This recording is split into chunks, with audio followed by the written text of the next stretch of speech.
Bismillahirrahmanirrahim. Assalamualaikum warahmatullahi wabarakatuh. Sebelumnya, perkenalkan nama saya Tiara dengan NIM F0123514, Prodi Ilmu Politik Angkatan 23 kelas B. Di sini saya akan mengerjakan tugas pengganti pertemuan mata kuliah Politik Agraria. Langsung saja. Istilah agraria mengacu kepada hal-hal yang terkait dengan tanah atau kepemilikan tanah, khususnya hak-hak penguasaan dan hak-hak pengelolaan.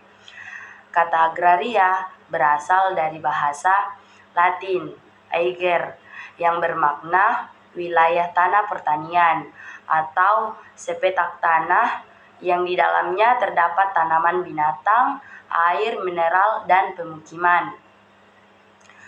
Kata ini juga berarti komunitas pedesaan yang bertolak belakang dengan pengertian kota dan juga wilayah negara. Dalam pengertian lebih luas, kira-kira 300 tahun sebelum Masehi, masyarakat Romawi kuno mengembangkan makna kata agraria untuk merujuk tidak hanya pada objek-objek yang ada di permukaan bumi dan mengacu pada kegiatan pertanian saja, namun juga mencakup sebuah gagasan tentang wilayah dan pengelolaan teritorial dengan pembagian kuasa atas tanah.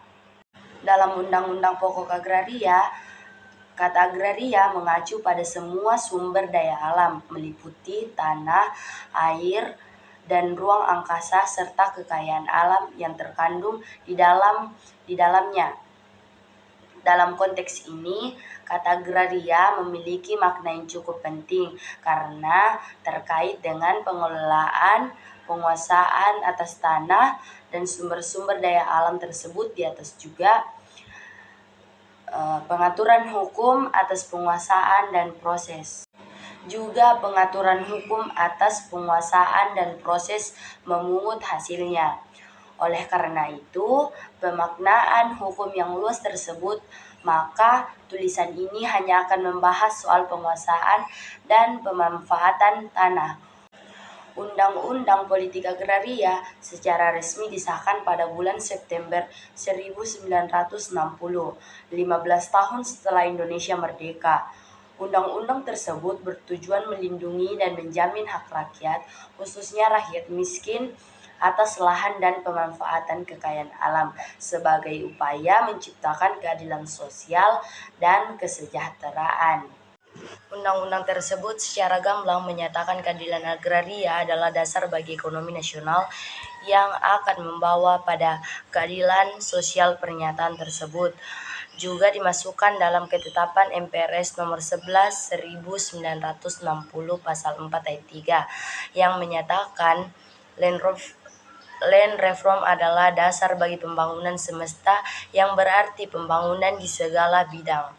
Dalam pidato terkenalnya yang berjudul Jalannya Revolusi Kita pada 1960, Soekarno mengatakan, revolusi Indonesia tanpa land reform adalah sama saja dengan gedung tanpa fondasi, sama saja dengan pohon tanpa batang, dan sama saja dengan ngomong besar tanpa isi.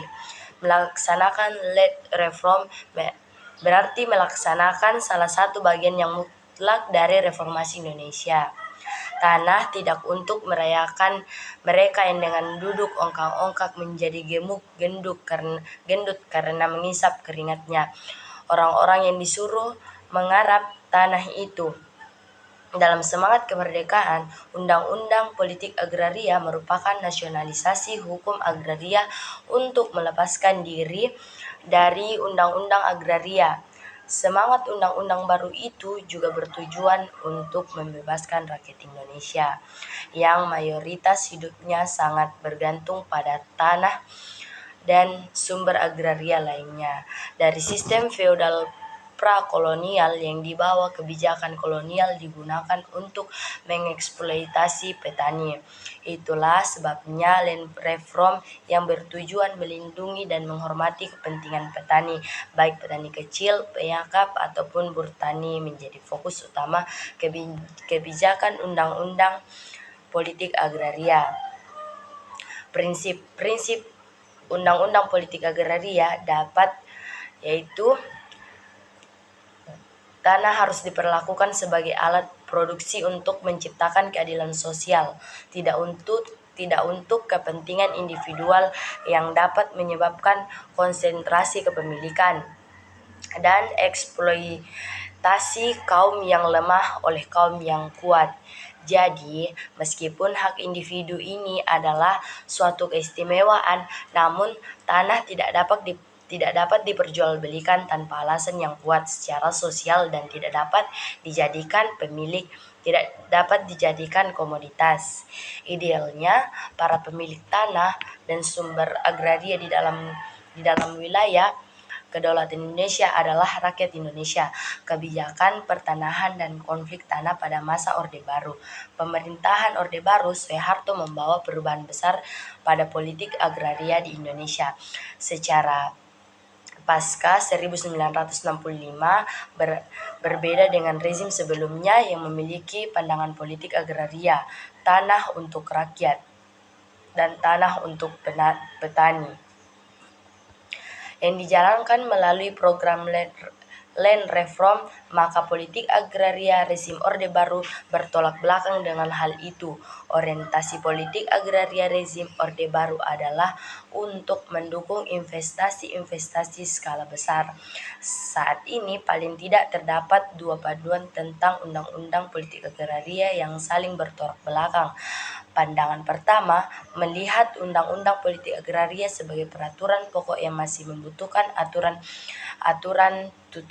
tuturan dan karenanya setiap penyelewengan terjadi karena adanya penyimpangan interpretasi oleh pemegang kekuasaan dan birokrasi. Struktur agraria saat ini sebuah gambaran umum di Indonesia. Paling dapat ditemukan dua jenis ketimpangan distribusi tanah. Pertama, ketimpangan antara penyediaan lahan untuk kegiatan ekstraksi dengan tujuan mencari keuntungan bagi perusahaan-perusahaan besar dan penyediaan lahan bagi aktivitas pertanian rakyat. Ketimpangan penyediaan tanah ini terlihat sangat mencolok dan bertumpang tindih dengan kebijakan pembagian wilayah antara tanah-tanah yang dinyatakan sebagai wilayah hutan dan wilayah non-hutan. Dalam hal ini, hampir semua tanah yang diklasifikasikan sebagai hutan dinyatakan sebagai hutan negara yang meliputi 70% dari total tanah di Indonesia. Dalam memperhatikan ketimpangan penguasaan tanah di Indonesia, perlu melihat kondisi ketimpangan distribusi tanah di antara kelompok petani. Tanah untuk proyek kehutanan skala besar. Industri kehutanan adalah salah satu sektor investasi yang menjelit pada dekade pertama masa Orde Baru dan tumbuh secara cepat pada dua dekade berikutnya hingga tahun 90-an melalui kemudahan fasilitas dari pemerintahan dalam rangka pertumbuhan ekonomi besar. Tanah hutan kemudian banyak beralih ke tangan perusahaan-perusahaan yang memiliki izin pengelolaan dan mengeksploitasi sumber daya hutan melalui konsesi kehutanan pada tahun 1991. Pengusaha hutan Indonesia telah dikeluarkan pada 560 unit izin konsesi termasuk untuk perhutani yang keseluruhannya menguasai sekitar 60,2 juta hektar wilayah hutan. Indonesia 2007 dapat dilihat situs www.aphi.net.com diunduh pada 29 April 2019. Setiap unit rata-rata menguasai 107 hektar wilayah hutan, tanah untuk proyek pertambangan berskala besar. Hingga tahun 1999, Departemen Pertambangan mengalokasikan sekitar 2.607 juta hektar lahan untuk 555 perusahaan pertambangan, baik perusahaan modal dalam negeri, swasta dan BUMN dan perusahaan asing untuk kegiatan eksplorasi dan eksploitasi barang tambang. Dengan kata lain, rata-rata setiap perusahaan menguasai sekitar 0,5 juta hektar tanah melalui izin konsesi pertambangan. 40 sangat menarik karena total luas konsekuensi tanah untuk kegiatan pertambangan di atas tampak lebih besar hingga 1,5 kali dari total wilayah daratan di Indonesia. Penyebabnya adalah terjadinya tumpang tindih lokasi atas izin konsesi yang dikeluarkan oleh pemerintahan. Pada praktiknya hanya sebagian dari konsesi tambang yang digarap, dieksploitasi dan kemudian mungkin dieksploitasi dan oleh para pemenang izin. Meskipun peraturan pertambangan memberikan prioritas kepada perusahaan-perusahaan tersebut untuk menggunakan tanah yang berada dalam wilayah konsesi. Tanah untuk pembangunan perkebunan berskala besar. Sektor lain yang menguasai tanah cukup besar adalah perkebunan skala besar yang beroperasi baik dengan hak guna usaha maupun tidak. Hingga tahun 2000 tercatat 2.178 perusahaan baik swasta maupun perusahaan milik negara menguasai 3,5 juta hektar areal kebun. Artinya setiap perusahaan rata-rata menguasai sekitar 16 hektar lahan. Jakarta, Bogor,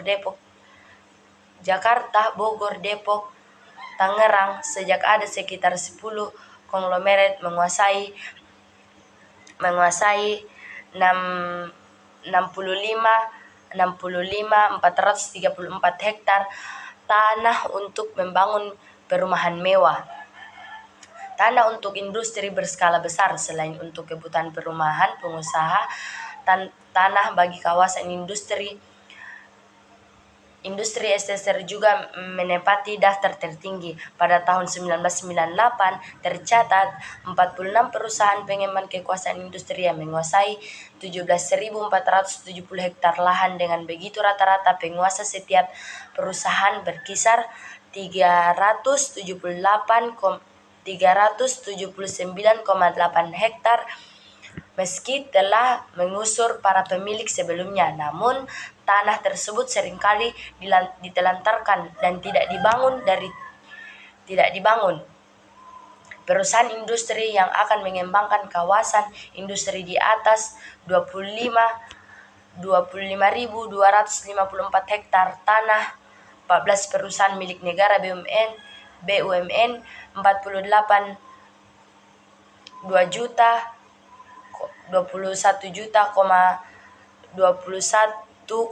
juta rumah tangga petani yang terdiri dari pemilik lahan dari buruh tani.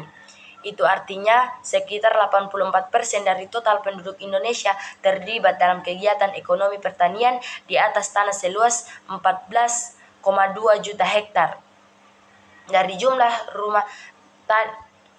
jumlah rumah tangga petani tersebut diklasifikasikan sebagai tunakisma atau petani tak bertanah,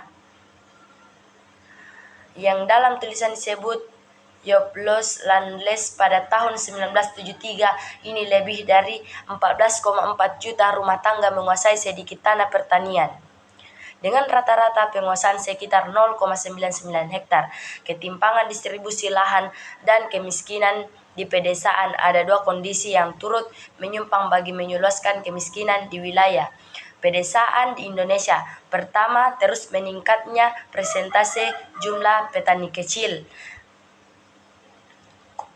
Kondisi kedua adalah pertumbuhan jumlah rumah tetangga tani yang tidak memiliki tanah. Refleksi atas struktur penguasaan tanah dari 5 sensus pertanian. Kelemahan mendasari dari sensus pertanian setelah tahun 1963 adalah kurangnya data kepemilikan tanah. Data tentang penguasaan tanah hanya mencakup tanah, sementara kepemilikan tidak dimasukkan. Akibatnya data sensus pertanian setelah tahun 1963 tidak dapat digunakan untuk memperlihatkan polarisasi kepemilikan tanah yang terjadi pada periode selanjutnya. Petani kecil, rata-rata penguasa lahan tanah oleh petani dari tahun 1963 hingga 2003. Rata-rata penguasa tanah tanah oleh petani dari satu periode sensus ke periode sensus berikutnya relatif sangat kecil, yaitu antara 0,81 sampai 1,05 hektar, sementara di Jawa Pulau dengan tingkat kepadatan penduduk yang tinggi, rata-rata penguasaan lahan dan petani selama lebih dari 40 tahun sekitar 0,45 hektar.